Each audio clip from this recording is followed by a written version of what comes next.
নিয়ন্ত্রণ বিকাশ করে।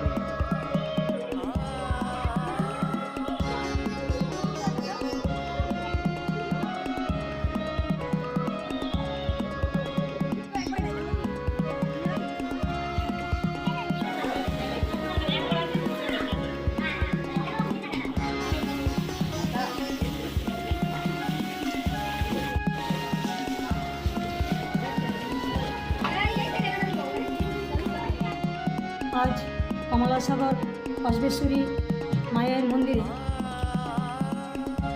দীর্ঘদিন ধরে বৃষ্টি হয় না, এই জন্য আমরা মায়ের মন্দিরে এলাকার মায়েরা, বোনেরা, ভাইয়েরা, শিশুরা মিলে মায়ের মন্দিরে আমরা কমলা দিঘি থেকে জল এনে মায়ের মন্দির শ্রীমার চরণে ঢালছি এবং মায়ের মন্দির চারিদিকে জল দিয়ে ঢেলে ধুয়ে দেওয়া হচ্ছে।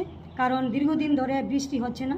আমাদের এই কসবেশ্বরী মায়ের মন্দিরের দীর্ঘদিনের ঐতিহ্য যে যদি বৃষ্টি না হয় তাহলে মায়ের মন্দির মায়ের চরণে এলাকার সবাই মিলে জল ঢালা হয়। তো এই আমাদের বিশ্বাস কসবেশ্বরী মায়ের আশীর্বাদে দীর্ঘদিন যে বৃষ্টি হয় না, এই বৃষ্টি হবে। তো আমরা সনাতন হিন্দু ধর্মে আমরা বিশ্বাসী, আমরা মায়ের পূজা করি এবং গাছপালার পূজা করি। তো আমাদের বৈজ্ঞানিক ধারা রীতিতে আমরা জানি গাছপালা লাগাতে হয় এবং ভূমি সংরক্ষণ করতে হয়।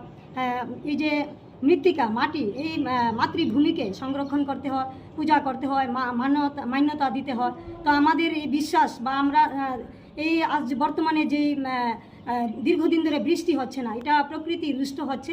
আমাদের বিশ্বাস যে আমরা যদি কসবেশ্বরী মায়ের কাছে আমরা প্রার্থনা করি, পূজা করি, তাহলে বৃষ্টি হবে। তো আমি সবাই কাছে এই বার্তা দিতে চাই যে সবাই আমাদের সনাতন হিন্দু ধর্মের রীতিনীতি মেনে আমরা গাছকে পূজা করি, মায়ের পূজা অর্চনা করি, বিভিন্ন দেবদেবী পূজা করি। আমাদের সনাতন, আমাদের প্রত্যেকটা ভারতবাসীর যেন বিশ্বাস থাকে যে আমাদের ভারতবাসীর সনাতন কৃষ্টি কালচারে যেন আমরা বিশ্বাস রেখে আগামী দিন চলি।